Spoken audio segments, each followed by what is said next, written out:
అదే మాదిరిగా రేవంత్ రెడ్డి గారు తెలంగాణ ముఖ్యమంత్రి, వారిని కూడా మేము అడుగుతా ఉన్నాం. కెన్యా లాంటి చిన్న దేశాలే ఇవాళ ఒప్పందాలు రద్దు చేసుకుంటున్నాయి. మీ నాయకుడు మరి రాహుల్ గాంధీ స్పష్టంగా చెప్తున్నారు అదానిని అరెస్ట్ చేయాలి అని.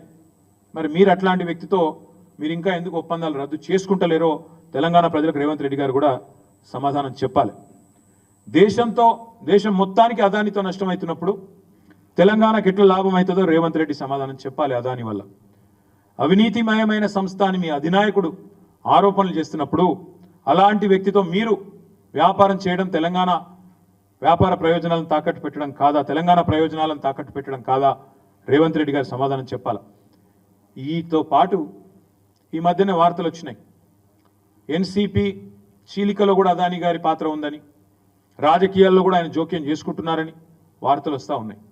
మరి మొన్ననే కోహినూర్ హోటల్లో రహస్య సమావేశం ఏదైతే అదాని గారికి తెలంగాణ రెవెన్యూ మంత్రి పొంగులేటి శ్రీనివాసరెడ్డి గారికి జరిగిందో దాని విషయంలో కూడా ఖచ్చితంగా ఈ రాష్ట్ర ప్రభుత్వం వివరణ ఇవ్వాలి.